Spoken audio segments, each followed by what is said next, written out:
Criminology is a true crime podcast that may contain discussion about violent or disturbing topics. Listener discretion is advised.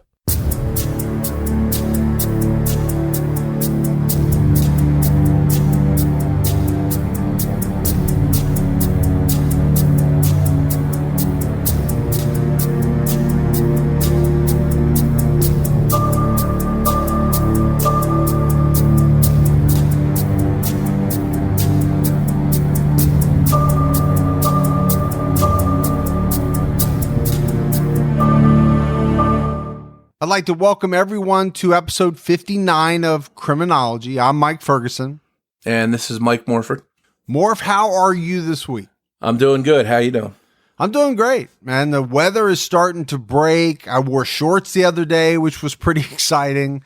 You know, people in the South or in other parts of the country or of the world are saying, shorts, I'm wearing shorts all the time. But, you know, for you and I, the time in the year where you get to start wearing shorts, at least for me, that's a pretty big deal.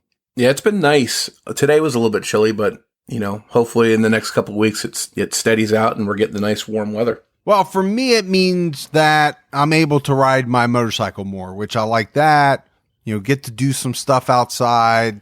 On the flip side, it means I got to start cutting the grass, you know, so there's always some give and take, but there's more good for sure. Yeah, I know my wife and kids are happy because they spend a lot of time outside in the pool and under the gazebo. So that's great for them. Oh, God, you sound like Richie Rich. Richie Rich. You got a pool and a gazebo? Well, it's not like a fancy pool and gazebo. All right, Morph, we got some new Patreon supporters. Let's give some shout outs to Juan Gonzalez, Courtney, Stephanie Swafford, Brittany Batten, Drama Lama Dava, which is an interesting name, made up, I assume, Sheena Russell Hunt, Bailey, and Kate Madison. So a lot of new support and great support. We appreciate it very much. You know, it makes a lot of difference for you and I to be able to put out this podcast. Yeah, I'm blown away every week when you read those names off, how much support we get, and it means a lot to us, so thank you. And if you'd like to help support us on Patreon, you can go to patreon.com/criminology. And stay tuned at the end of this episode for a short preview of an upcoming Patreon episode, which includes an interview with a woman named Susan Fenston, who talks about a very interesting and scary stalking situation she went through. That'll be coming out on Patreon, and we just wanted to play you a short clip of that. CrimeCon is almost here, and we'd love to see you June 7th through June 9th in New Orleans.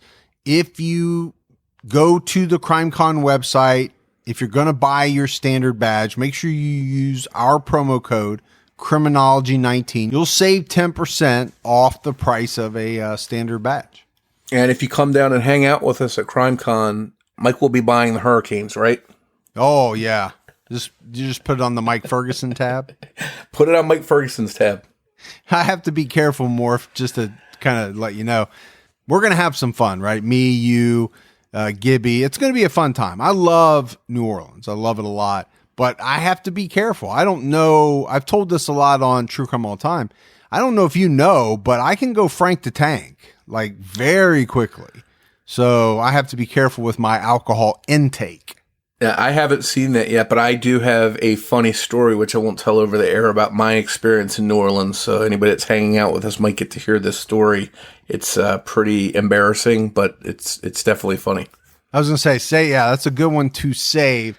I would say there's a lot of people listening right now that have a story, if they've been to New Orleans, that they would not want to share with the rest of the public. They might tell their friends, but it's not one of those that they're going to put out to everyone. All right, Morph, are you ready to get into this episode? I'm ready. Let's do it. Let's recap the last episode 58, a little bit. That was the first part of our Green River Killer coverage. You know, police were under fire. They were besieged through most of the early 1980s with dozens of missing and murdered women along the Green River in Washington. They focused in on a couple of suspects only to have them not pan out. But police had shifted their attention to Gary Ridgway was two sex workers, Dawn White and Paige Miley, who told detectives about Gary Ridgway's strange behavior in 1983. And as part of that interaction with the authorities, Paige Miley said that Gary Ridgway asked her about a woman named Kimberly L. Nelson. On June 13, 1986, the partial remains of 26-year-old Kimberly L. Nelson were found in woods known as North Bend, about 35 miles east of Seattle, and she was identified by dental records. Kimberly was last seen near the Ben Carroll Motel on Pacific Highway South in late October or early November 1983. Police interviewed Gary Ridgway again and subjected him to a polygraph test. One of the questions they asked him was if he ever had caused the death of a prostitute. Gary said no. He passed the polygraph and was cleared as a suspect in the Green River murders. Even though a few sex workers told police, he frequented the strip regularly. In October 1986, detectives followed Gary Ridgway for a couple of weeks and even searched his home on April 8th, 1987. Police seized hundreds of Ridgway's personal effects from his home, from his work, and his van. They obtained a saliva sample from Gary for DNA testing, even though at this time, right, 1987, DNA testing was in the very early stages. It was not very advanced at all. And police were not able to link his DNA to any of the victims. In addition to that, they didn't find any evidence from the search that tied him to the murders. But police, they're going to save those saliva samples for many years. It's going to be many years before they come back around and into play. By summer of 1987, the search for the Green River killer was cut back. 37 women had been identified as victims, and 9 were listed as missing. At this time, the investigation had already cost $10 million. The task force now had only 20 detectives, 4 FBI agents, and a staff that continued to load data into the $200,000 computer. More than 1 million items were put into the computer. There were about 20,000 people considered as possible suspects, and about 6,000 as persons of interest. While the killings did seem to stop in March 1984, 2 more women disappeared, but their remains were not found until years later. Patricia Michelle Barzak was last seen on October 11, 1986. Her remains were found in 1993. Roberta Joseph Bobby Joe Hayes was last seen on February 7, 1987. Her remains were found on September 11, 1991. In 1987, Gary Ridgway met Judith Mawson, and the two married in June 1988. They bought a house in Des Moines, Washington, on South 253rd Street. And about twice a month, the couple held a garage sale where they sold odds and ends to earn extra money. Neighbors later said about Gary Ridgway that he was a bit over-friendly. This was the type of guy that wanted to stop and talk all the time. But other than that, he appeared pretty normal, pretty much as any other person did in the neighborhood. Gary truly loved Judith, and he didn't kill nearly as often after they married. In fact, after he met Judith, only 3 more women were found dead. Bobby Joe Hayes, Marta Reeves, who disappeared on March 5th, 1990, and Patricia Ann Yellowrobe, who was last seen on August 6th, 1998.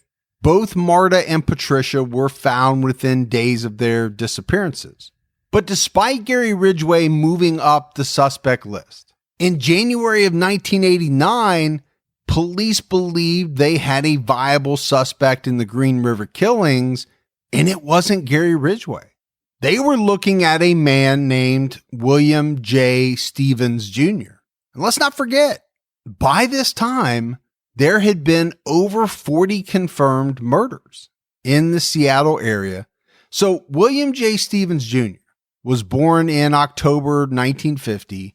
He was the adopted son of a prominent Spokane drugstore owner. He attended Gonzaga Prep and graduated from the University of Washington. This is the same college that Ted Bundy went to before he went to law school in Tacoma. In fact, William was a freshman at the University of Washington when Ted Bundy was a senior. Then after college, Stevens worked as a military policeman in Hawaii.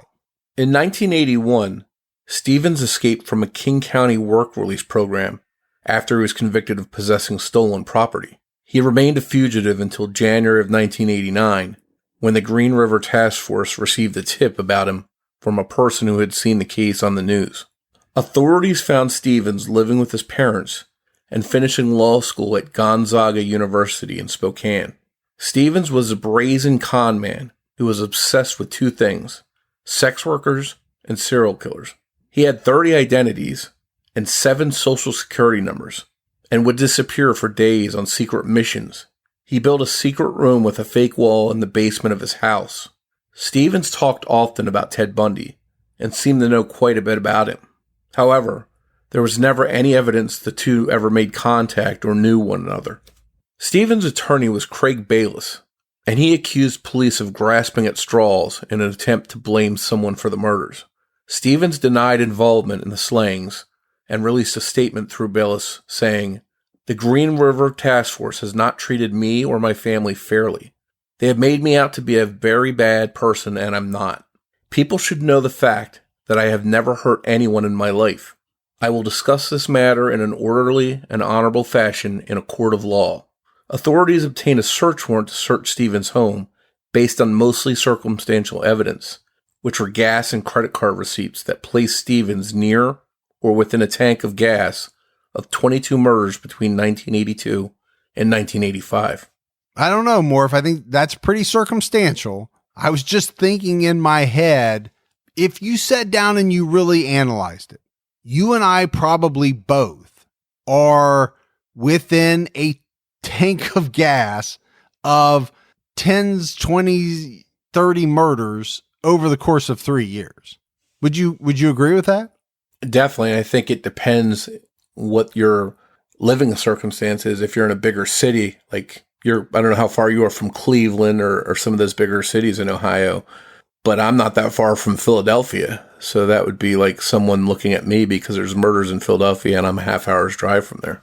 Yeah, I mean, even me, I'm 3 hours from Cleveland. I'm an hour, a little bit less than an hour from Cincinnati, but I can get to either one of those places. You can get pretty far on a tank of gas. I guess that's what I was getting at. You being, 30 minutes from Philadelphia?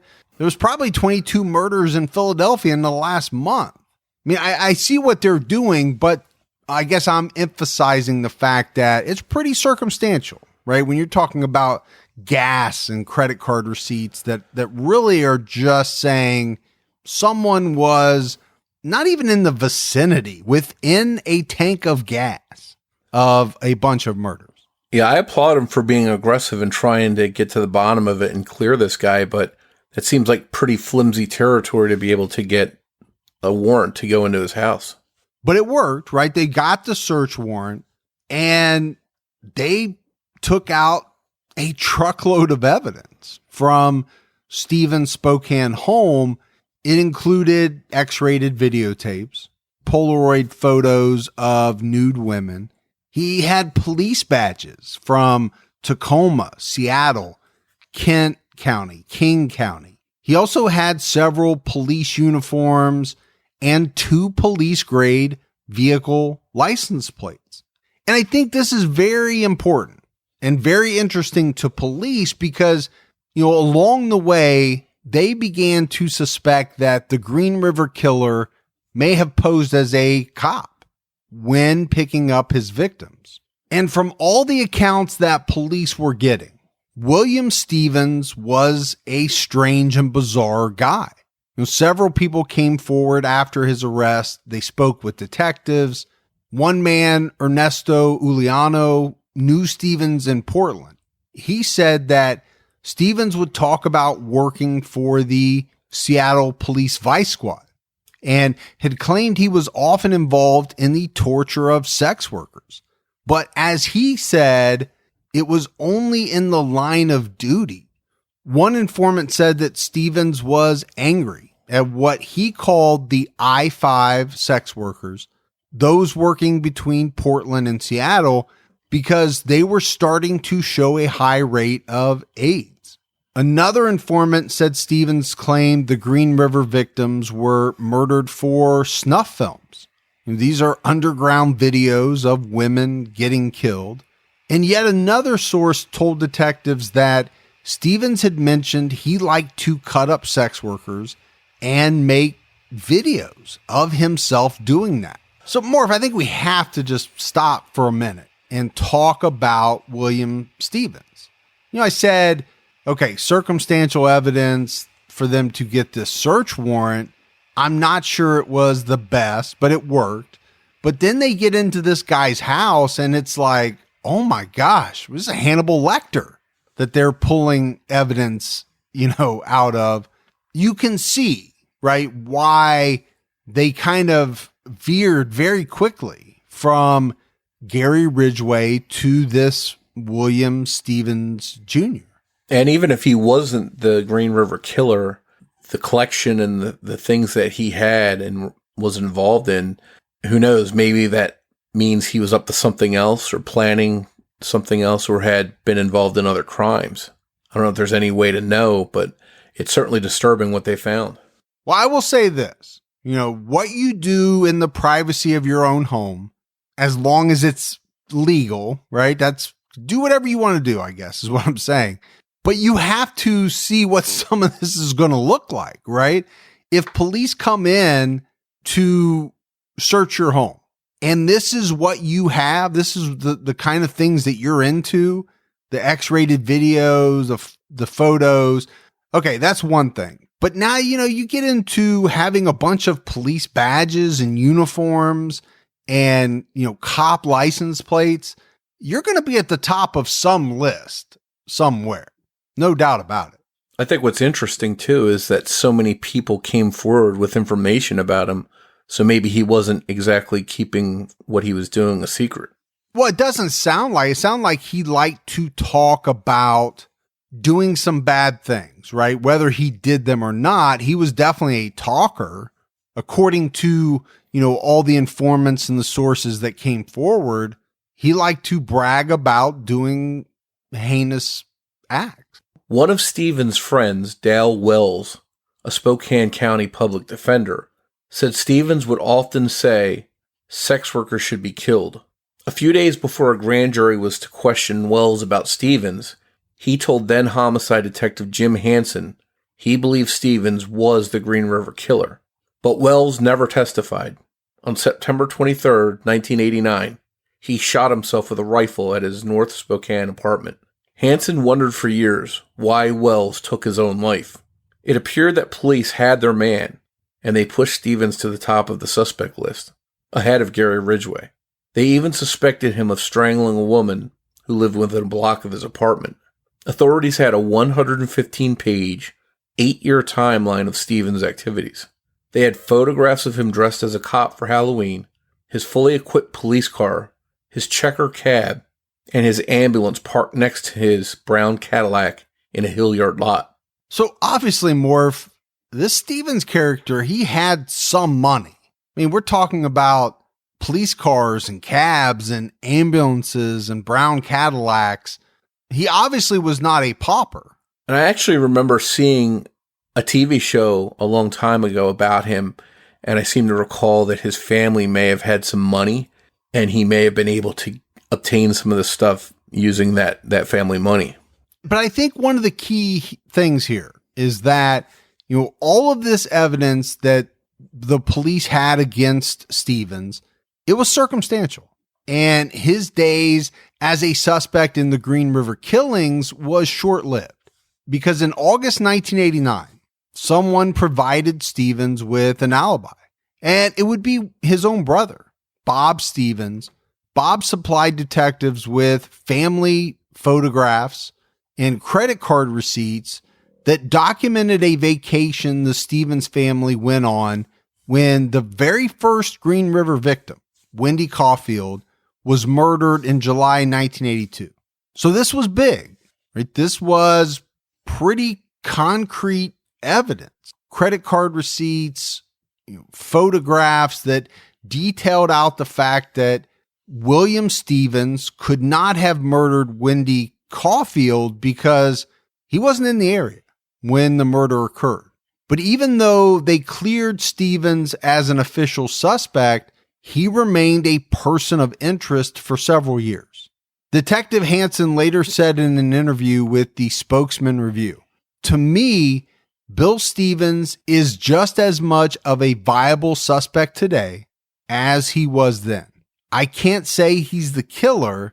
He was involved in something, whether it was killing prostitutes or I just don't know." And I think that goes to kind of what you and I were talking about, right? We know he's not the Green River Killer. We know Gary Ridgway is. So who was this guy? This guy fascinates me, almost as much as Gary Ridgway does.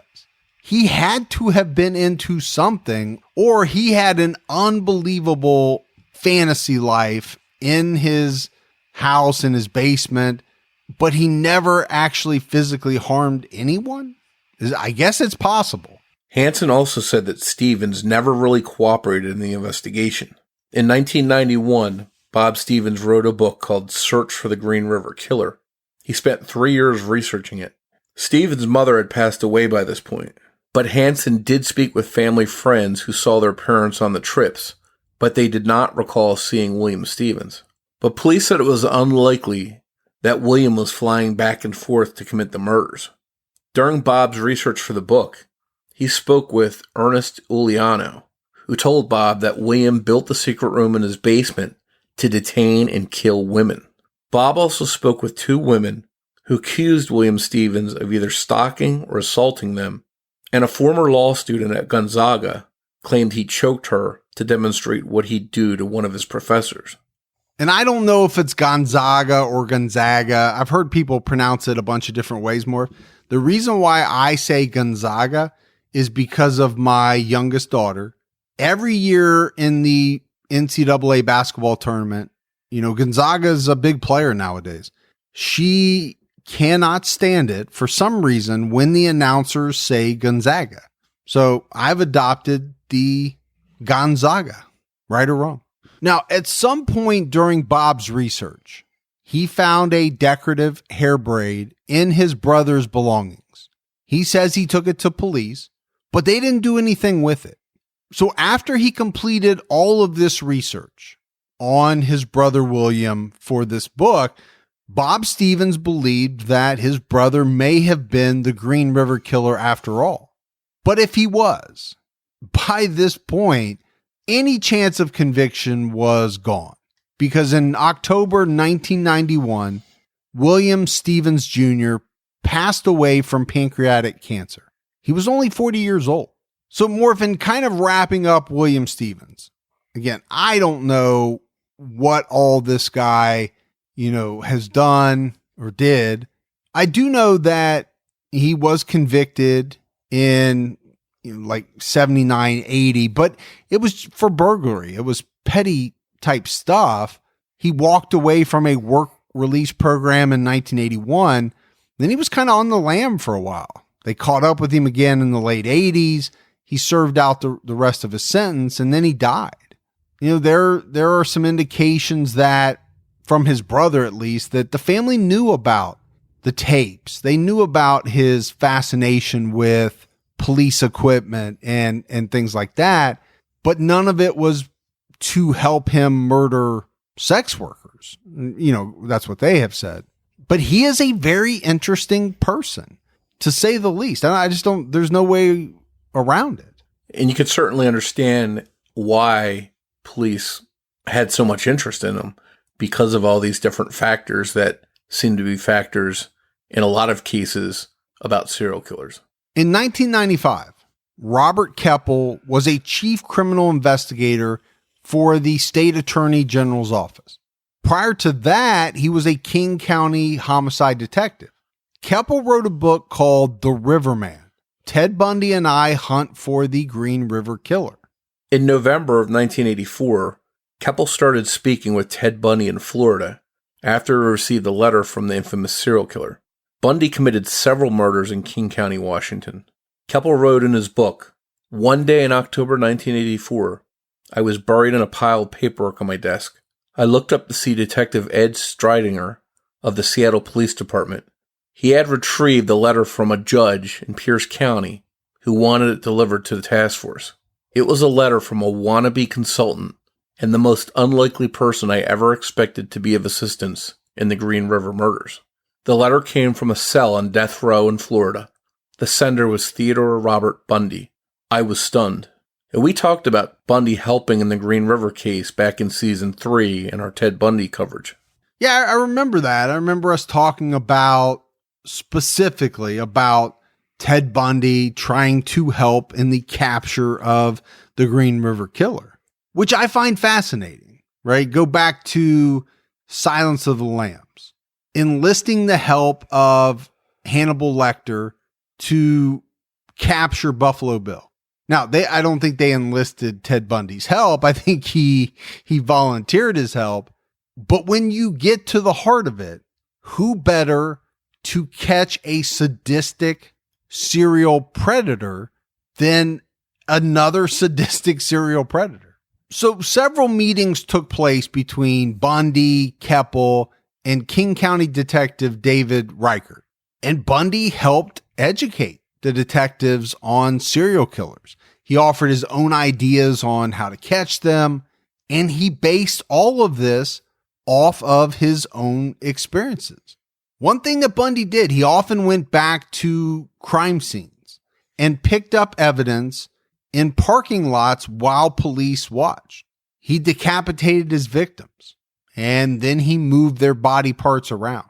He also would drive back along Highway 18 near Issaquah to retrieve things he had thrown from his Volkswagen Beetle.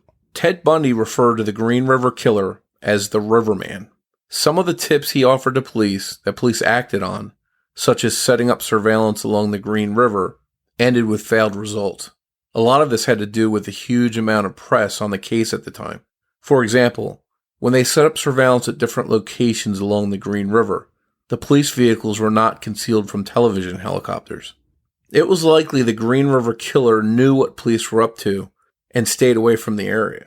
Bundy also suggested to detectives that the Riverman was going back to the victims' corpses and having sex with them, which did turn out to be the case, but authorities would not know this until several years later. While Bundy's tips were helpful, none led to the capture of the Green River Killer. So I'll say this. How interesting would it be to sit side by side with Ted Bundy and talk about the things that he did, the reasons why he did it, and the reasons why this serial killer may be doing what he's doing? That would be fascinating to get to pick his brain like that. It's very much like, it makes me think of Mindhunter, where, the FBI profiler goes in and he's talking to Ed Kemper. I can't think of anything more fascinating than to be able to sit down and really talk to, some of these people and try to get into their brains. A lot of people would think that would be the worst thing that they could ever imagine. But for true crime people like us, I can't think of anything more fascinating. And I applaud the detectives for working with Ted Bundy and thinking outside of the box, because like you said, who better than a serial killer that thinks like the Green River Killer to try and gain insight from him? Yeah, I think they could have easily said, we don't want to do that, right? We don't want to bring that type of publicity, that press. I don't know if it was publicized, but they could have easily said no. So I agree with you. I think they were thinking outside the box. But getting back to this, who else can think like these people? The average person, the average police officer, detective, I don't think they can do it, right? In their mind, they can't be as depraved.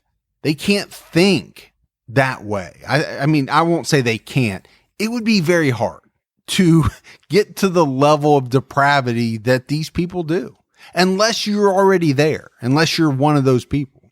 Yeah, I think with some of these profilers, they come up with some good insights, but if their mind isn't disturbed the way some of these serial killers are, can they ever really get inside their thought process? Yeah, I would say the FBI profilers are probably about the best, the closest that anyone can come to mimicking the mind of a serial killer without being one themselves. Hopefully we don't have any FBI profilers that are serial killers. That sounds like a new show. It does. We should write that, man. We're giving it away. In 1997, Gary Ridgway and his wife, Judith, moved to Auburn, Washington. This is a middle-class suburb south of Seattle. They bought a 4-bedroom home for $181,000. So obviously they were doing fairly well for themselves. $181,000 in 1997. That's a nice house. That's a nice house today. It sat on a private dead-end road. And again, the couple appeared to be fairly normal. 2 neighbors. Obviously after this is all going to come out, there's going to be neighbors from every place that Gary Ridgway ever lived, right? That come out. They talked to the media. They said that the couple walked their white poodle around the neighborhood. They worked in their garden together. They had an RV and would take trips as often as they could, sometimes extended trips, as long as 2 weeks at a time. This is very regular stuff. This is what people do. But Gary did create some tension with his neighbors, the Gregorics, one time when he cleared too many trees in his yard. Clem Gregoric later recalled, "We moved here in 62, and that was always a nice forest back there, and in 2 days, it was gone." I went over there, and he said that they were planning to put in some rhododendrons, and don't worry about it. So this is a situation, if you think about it, could have gone very, very wrong, right? This guy Clem has no idea who he's dealing with, that he is going over to the house of a prolific serial killer to hassle him about some trees. Luckily, it didn't escalate, and the bad tension between the 2 neighbors didn't last very long. They ended up having a fairly nice over-the-fence type relationship, a friendship. Clem said he had many conversations with Gary, over the fence like this, where they would talk about their yards. They talked about fishing and hunting. Clem considered Gary Ridgway a very nice guy. This was for about 4 years.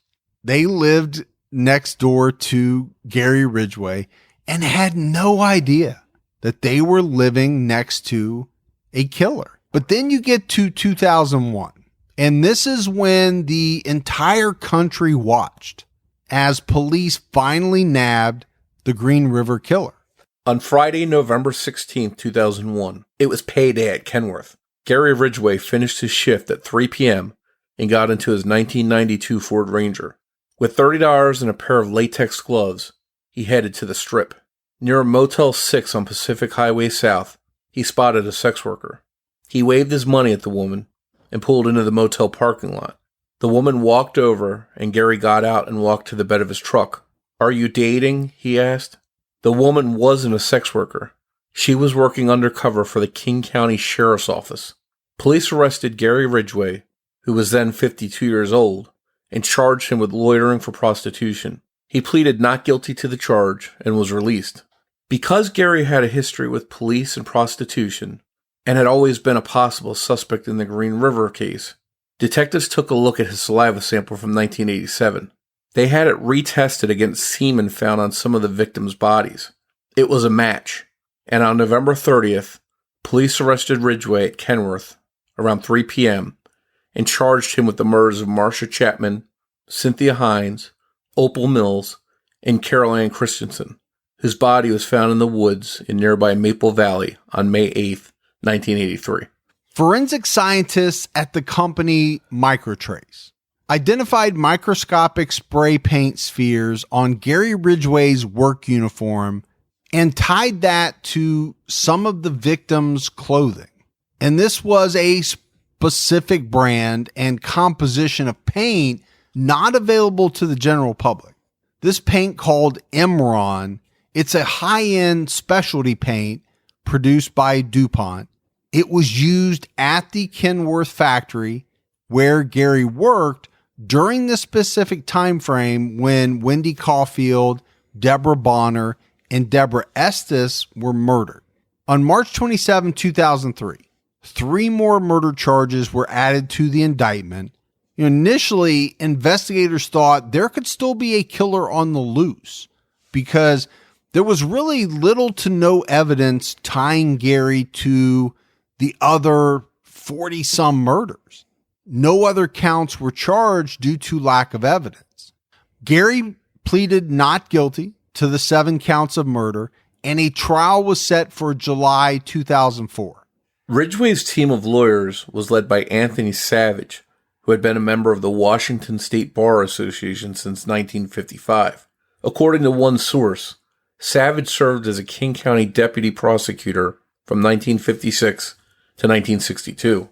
The deputy prosecutor handling the case was Jeffrey Baird. King County prosecutor Norm Mailing issued a press release and 18 pages of court documents. Mailing said that the death penalty was almost a sure thing if Ridgway was convicted. Anthony Savage contacted the prosecutor with an offer. If Baird would take the death penalty off the table, Gary would plead guilty to the 7 counts and an additional 40 to 47 counts of murder. The deal also stipulated that Ridgway had to cooperate with investigators and answer all questions truthfully, and he had to show them where the remaining missing bodies were located. And in June 2003, Baird and Ridgway agreed on the deal. So this case is a little different than some of the ones that we cover, Morph, and some of the really big cases, because there's not going to be this big, long, drawn-out trial, right, where all the evidence and all these witnesses are paraded up on the witness stand. Gary Ridgway pleaded guilty. But over the next 5 months, investigators interviewed him numerous times. What detectives needed was Ridgway's confession. However, that was no easy task, so they brought in some help. Joining the team was FBI Special Agent and Senior Profiler, Dr. Mary Ellen O'Toole. Her job was to get inside Gary's mind in order to get him to confess. I don't know if it started at an early age, but sex and hurting the woman. Explain that process to me. Let's say she's always in the car, we're driving down the road, so I whipped out my ID, and with my ID would be I'd put my finger over my driver's license to hide my name. Mm-hmm. But on the opposite side was pictures. And a picture of my son. They would know I was probably a normal person. But you were really using your son as part of your ruse. Gary Ridgway eventually confessed to killing up to 71 women, but was ultimately charged with 48 murders. All of the murders were planned, and he never killed any men, only women. He took great pride in what he did, and would only take credit for the murders he actually committed. He called his killings his career. He showed no remorse or emotion when he spoke with investigators, but did admit he had anger problems and would go into a rage when a woman upset him. Later, he would say this was false, and he would have killed even if he wasn't angry. So I'll just lay it out there, Morph. These kind of individuals really scare me. Someone that takes pride in killing. I mean, this man called killing his career. No remorse, no emotion.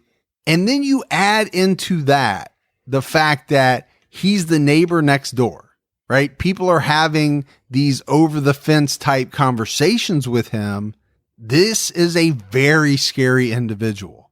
And the thing that I always go back to is how many people are out there right now, today, across the United States, across the world, just like this?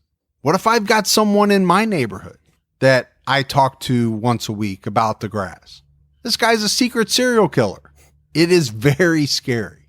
And I think it's interesting when you think about it that every serial killer that's out there probably has a neighbor or a coworker or a friend or someone that associates with them and has no idea that they're doing what they're doing. And that's what's so scary about these types of predators. But on the flip side of that, there's people interacting with individuals that once they're caught, they're going to come out and say, you know what, there was a lot of red flags. This guy did this and he did that. You know what I'm saying? Because that's kind of the flip side of it too. That comes out in a lot of the stories that we cover, but those people never think, oh, he's a serial killer. They just think he's weird. He's doing some strange things. Gary Ridgway blamed the murders on his second wife, Marcia, saying that if he had a happy home to come home to, he wouldn't have had to kill. Gary told investigators that he spent hours before and after work looking for sex workers. And once he found his target, he would watch her from a distance before trying to pick her up. And he had a routine. He would show these women his ID.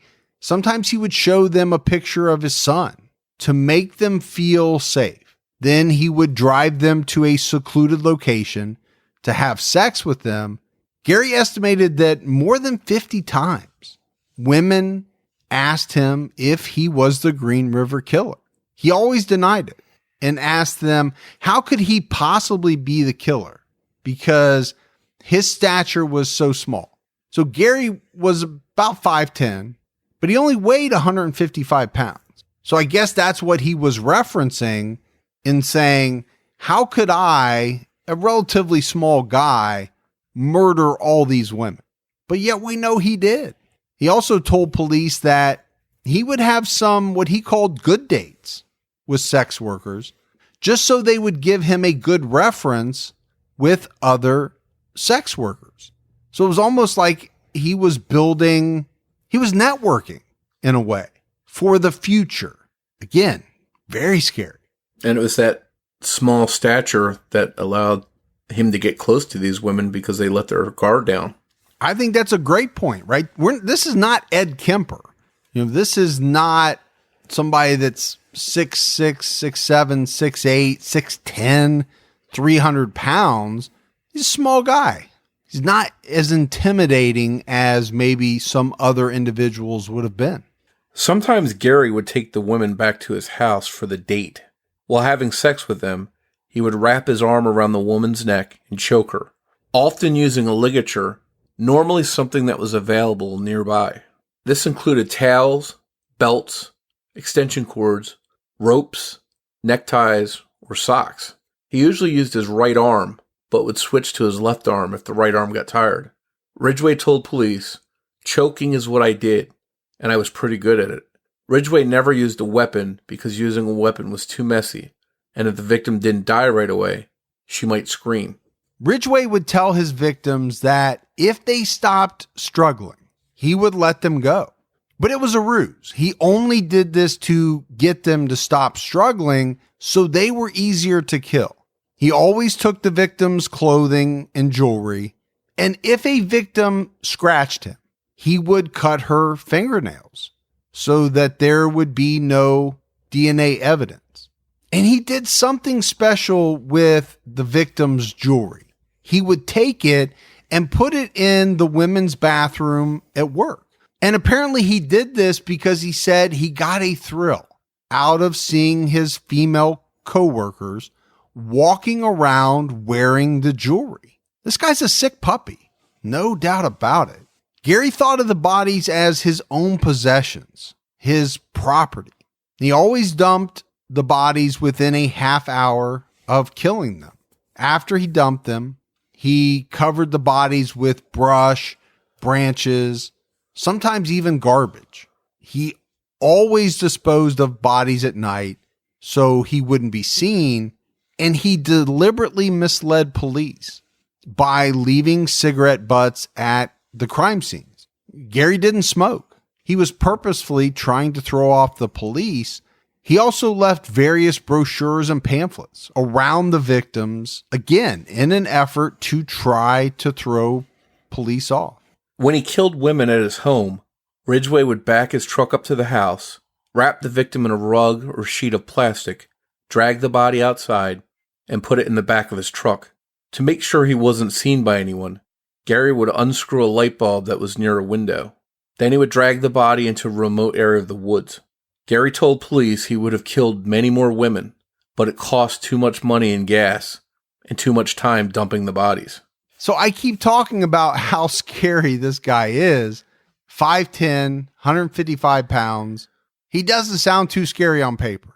But the fact that he would even say, if it wasn't for the price of gas and the amount of time it took to dump all these bodies, I would have killed many more women. It really goes to this man's thinking. It was a job to Gary Ridgway, right? And what do you do in a job? You factor certain things in. You don't take a job if it costs too much in gas and it's going to take you too much time to do versus what you're going to get in return. He's using that same logic, that same mentality with killing. And it's scary to think the only thing separating him from a higher body count was the cost of gas and the time and effort it took to drag the bodies out in the woods. When investigators noticed scars on his forearms, Gary stated that one victim, Marie Malvar, scratched his arms very badly. So he decided to burn himself with battery acid to cover up the scratch marks. This is how committed this guy was to not getting caught, to be able to continue to do what he was doing. He also admitted to police that sometimes he would return to the dump sites and have sex with the corpses. He estimated that he did this maybe 10 different times. And sometimes the victims were very decomposed. I mean, we're talking, to the point where there were maggots infesting the body. All of the victims that Ridgway had sex with were victims that he dumped very close to his home. That's sick, Morf. When you think, I mean, it's all sick, right? What Gary Ridgway did, but the thought of, doing that act with a decomposed body infested with maggots. I hope people are not eating a tuna sandwich for lunch at this particular time. And Gary told detectives he didn't actually like having sex with the corpses, but they were close and it was free sex, so why not? Just a scary attitude from him, and very depraved, obviously. It's reminiscent of Ted Bundy. Some of the victims were found on their backs with their legs in unnatural positions, and this was because he had sex with them post-mortem. At around 7 a.m. on September 22nd, 2003, about a dozen detectives walked down a steep ravine in a thick wooded area off Highway 410. They cleared a 50-yard area of land using machetes, chainsaws, rakes, and a giant weed clearing machine. Detectives spent 9 hours searching for the bones and teeth of murder victims. However, all they found were animal bones. 2 months later, Gary appeared in court. In a hearing on November 4th, 2003, in front of some of the victims' families, Gary Ridgway gave a full confession to the murders via a statement read by Jeff Baird. But I thought I was doing you guys a favor. Killing prostitutes here, you guys can't control them, but I can. And for the first time, we hear the twisted reasoning of the Green River Killer. He believed he was solving the prostitute problem. And I choked her to death. Then I took my socks off and got them in a knot and tied them around her neck and tied them as tight as I could. I'm quite sure I put. In hundreds of hours of interviews with police over 7 months, Gary Ridgway laid out his grisly confession, hoping to save himself from the death penalty. I agreed to plead guilty to the counts that I committed, not any others. He went on to say, I killed the 48 women. In most cases, when I murdered these women, I didn't know their names. Most of the time, I killed them the first time I met them. And I did not have a good memory for their faces. I killed so many women, I have a hard time keeping them straight. Continuing on, he said, I placed most of the bodies in groups, which I called clusters. I did this because I wanted to keep track of all the women I killed. I like to drive by the clusters around the county and think about the women I placed there. In December 2003, Judge Richard A. Jones of King County Superior Court ordered Gary Ridgway to serve 48 life sentences. He also received an additional 10 years for each life sentence for tampering with evidence, adding 480 years to his sentence. At sentencing, Ridgway read a statement, often removing his glasses to wipe away tears. I know how horrible my acts were. I have tried for a long time to get these things out of my mind. I have tried for a long time to keep from killing any more ladies. I have tried hard to remember as much as I could to help the detectives find and recover the ladies. I'm very sorry for the ladies that were not found. May they rest in peace. They need a better place than what I gave them.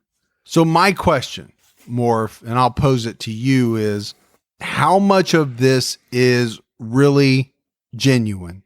Because we've talked about it, right? This is a killer with no regret, no remorse. Now, all of a sudden, he is showing remorse. Is it real?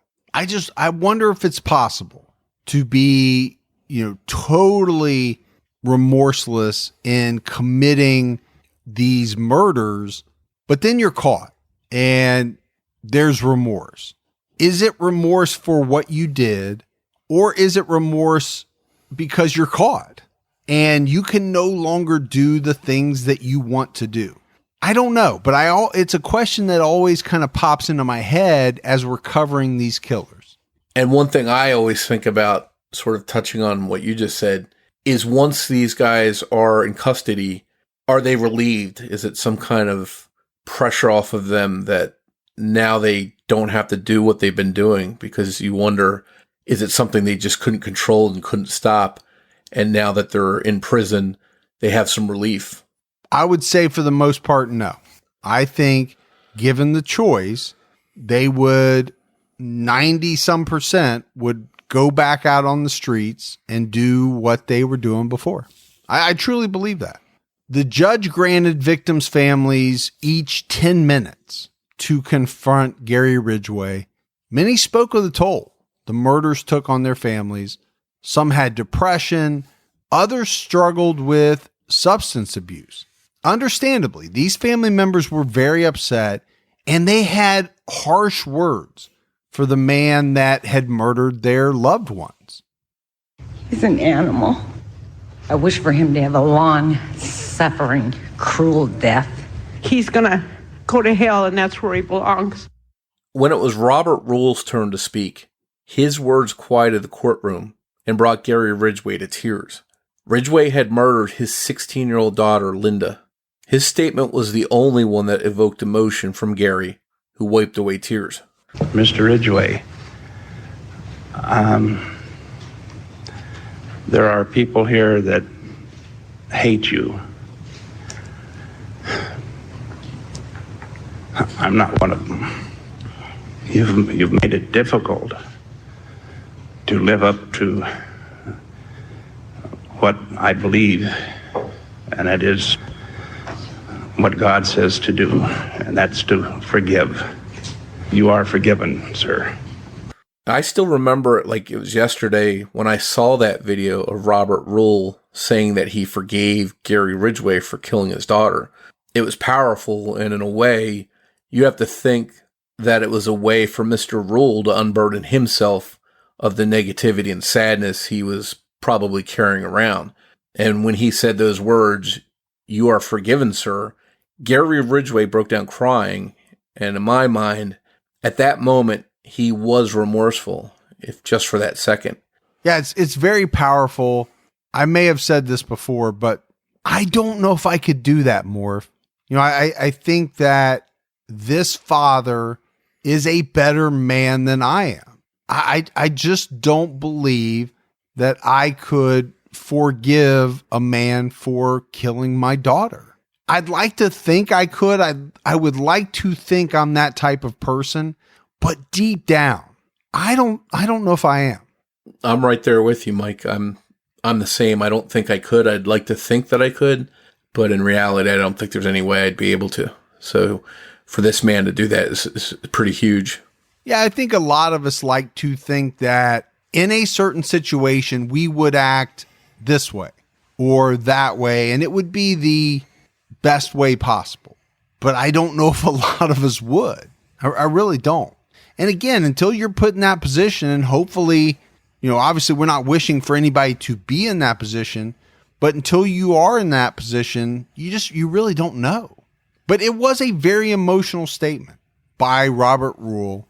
And then the judge spoke, and his words were a bit more harsh than Robert Rule's were. He told Gary Ridgway, "There is nothing in your life that was significant other than your own demented, calculating, and lustful passion of being the emissary of death." He called him the emissary of death, which I think is very fitting. In 2004, Gary Ridgway was put in solitary confinement at Washington State Penitentiary in Walla Walla. In 2011, he pleaded guilty to a 49th murder, and authorities filed an aggravated murder charge against him related to the murder of Rebecca Romero, whose remains were uncovered in December 2010. Gary confessed to Rebecca's murder in 2003, but he couldn't provide enough details for a charge. In 2013, Gary claimed he actually killed 75 to 80 women. He told a reporter in a phone interview that he was going to confess to dozens of more murders to help bring closure to the families of his unidentified victims. There were 3 bodies that were never identified. He claimed he was a changed man who had found God and admitted that he could have helped police more following his 2001 arrest. Authorities were a little skeptical of his claims. In 2015, Gary Ridgway was transferred to the USP Florence in Colorado, a high-security U.S. penitentiary, often referred to as the Alcatraz of the Rockies. In October 2015, he was transferred back to Washington State Penitentiary because investigators wanted him to be close by and easily accessible in case he needed to be questioned regarding other open murder cases. So my understanding, Morph, is USP Florence is no joke. You mentioned it, referred to as the Alcatraz of the Rockies. It seems to be where they are sending the worst of the worst. Now, I'm sure Walla Walla is no picnic either. And we talked about the fact that he was put in solitary confinement. A guy like Gary Ridgway, he could never be in Gen Pop, right? I mean, how many people in prison would want to be known as the person who killed one of the most prolific serial killers in the United States history? In 2016, high-tech forensic testing suggested an unidentified victim of the infamous Green River Killer might have spent time in Alberta, Canada. Known only as Jane Doe B-17, her skeletal remains were found in 1986. So the B designation after the Jane Doe refers to the fact that all they have is bones. These are just skeletal remains. Now, Gary confessed to her murder in 2003, but again, he wasn't able to provide any identifying details. The Calgary Herald reported that from the girl's remains, a facial reconstruction produced a composite sketch along with a description that puts her age between 14 and 18 years. She's Caucasian, and they estimate that she was between 5'4" and 5'8". The other unidentified victims are Jane Doe B10 and Jane Doe B20. B10's remains were found on March 21st, 1984. According to the Doe Network, the victim was located west of a ball field on South 146th Street and 16th Avenue South in what is now SeaTac. She may be a runaway from somewhere else in the country. She was found with another Green River victim, Cheryl Wims. Gary told detectives that he killed a woman near the baseball fields off Des Moines Way. He thought she was Caucasian, in her early 20s, but an examination indicated she was in her teens. Gary also said she had brown hair and might have picked her up in the Riverton area. Jane Doe B20's partial remains were found August 21st, 2003, in the 24,000 block of Kent Des Moines Road in Kent. Ridgway led detectives to these remains. The victim was between the ages of 13 and 26. And we mentioned it earlier, even though there's no way to prove it, but Gary Ridgway may also be responsible for the disappearances of Case Ann Lee and Kelly McGinnis. And there's so many victims in this case, Morf. It's what makes it extremely hard to tell. Other possible victims include Louise Sanders, who disappeared on February 15th, 1981. Christy Vorak disappeared October 31st, 1982. Patricia LeBlanc disappeared August 12th, 1983. Patricia Ann Osborne disappeared October 20th, 1983. And Deborah Yvonne Wims disappeared October 25th, 1990. Throughout their 13-year marriage, Judith had no idea she married a killer, least of all the infamous Green River Killer. By her account, Gary was a good man, and the couple had a good marriage. When he was first arrested in 2001, Judith refused to believe he was capable of such hard crimes. But that changed when he confessed in 2003. She later told People magazine in 2011, "I found out he had the carpets removed because he killed women on them, and there were bloodstains. He got rid of the bed because he had sex with some of his victims there, then killed them." Okay, so you're a wife. You're a wife in this one, in this scenario.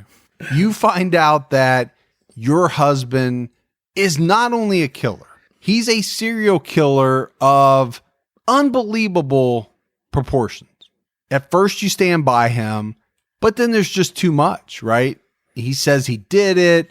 What goes through someone's mind when they realize, it's like talking about the neighbor, right? That realizes later on that for years they lived next door to a serial killer. Now we're talking about a woman who finds out that she's been sharing the same bed for 13 years with a man who's killed close to 50 women. I cannot even imagine the things that go through your mind that you would have to process. And not just killing women, but killing some of those women in the bed she slept in.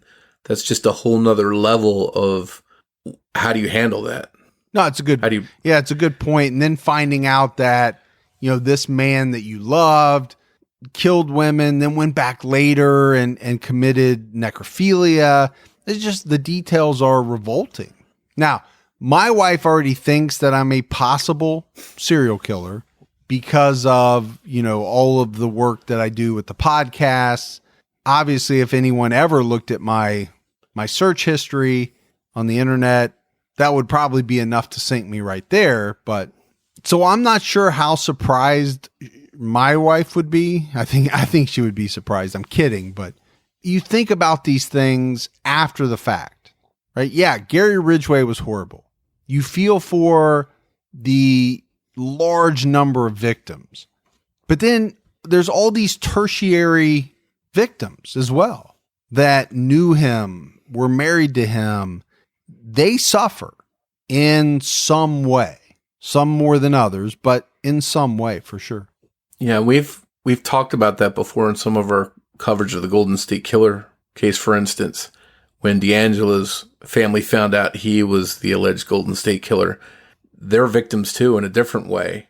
And it's not often that we look at things from their perspective, but, I wonder if there's any kind of counseling involved over the years to deal with what she had to deal with. My guess, and it's just a guess, is that she would have had to have sought some help, some type of counseling help. You would have to. There's just too much for you to deal with on your own. You would need a professional to help you through that. That's my guess. Gary Ridgway is now 70 years old, and he's still incarcerated at Walla Walla there have been documentaries made about him. There have been a number of books written on the Green River Killer, but it seems the world is still fascinated with Gary Ridgway. And I think for a good reason. You mentioned the Golden State Killer. He had a very high victim count, right? We talked about it. It took us, 17 episodes, 18 episodes to get through. I think that's where a lot of the fascination lies with Gary Ridgway. Very high victim count. Couple that with the fact, like we talked about, that he was perceived by most as a good neighbor. He definitely blended in with his environment, and I think those are the scary people. Those type of individuals are much scarier to me than the person that looks like a serial killer. And I don't mean to stereotype, but there are some people that look like a serial killer. I think Otis Toole is the best example I can think of. I see Otis Toole walking towards me, I'm thinking serial killer. The alarm bells are going off in my head. I'm changing direction. I'm getting the heck out of Dodge. If I saw Gary Ridgway walking down the street, I don't think a thing about it. And again, I know it's dangerous to stereotype, but when it comes to your own self-preservation, I think we all, to some degree, have to do some of that. One takeaway I had about Gary Ridgway was that it was interesting that he wasn't a criminal mastermind.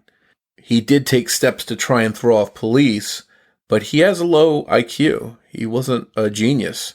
And somehow he just kept getting lucky and slipping through the cracks along the way. I wonder if it's possible, and I'm sure it probably is possible, to have a low IQ, but somehow have enough street smarts to not be a criminal mastermind, but to really be able to get away with some things. I just wonder if that's possible. My assumption is it is. Well, we talked about him calling his killings his career. So anyone that takes their killings that seriously and calls it a career is probably thinking of ways to keep furthering his body count. Yeah, and I do believe that Gary Ridgway did some, and this is going to sound bad, but he did some smart things, right, to try to cover his tracks. But that's it, Morph. That is it for the two-parter on Gary Ridgway. And thanks for writing and research assistance in this episode. Goes out to Debbie Buck at truecrimediva.com and Kate Morris. So we've been experiencing a uptick, right, Morph, in our downloads, our listens. All of that is great. And I think a lot of it comes from, the ratings that we get on iTunes. A lot of it comes from listeners telling their friends, hey, if you need a good true crime podcast, check out Criminology. So continue to do all of that for us. We appreciate it. It doesn't cost a dime, and it really goes a long way towards helping the show. If you want to find us on social media, we're on Twitter with the handle at Criminology Pod. We're also on Facebook. You can find us by searching for Criminology Podcast or by joining our Facebook discussion group, which is Criminology Podcast Discussion and Fans. And before we leave you, be sure to listen to this short preview of an upcoming Patreon episode with a woman named Susan Fenston. She sat down to share with us her true story of internet stalking, and it's a very bizarre one. And if you're a Patreon supporter, watch out for this in your Patreon feed. I was at my office, and suddenly I've got an author. I'm a book publicist, of course. I got an author standing in my cube. He just pops in unannounced, and there's all this pressure on me anyway. And I see my inbox I'm always in front of my computer, it seems. And they start within seconds. Like all of these emails start cascading in. Your greeting has been sent. Your greeting has been sent. Your greeting has been sent. Oh, your greeting has been opened. Your greeting has been sent. Like hundreds of these things.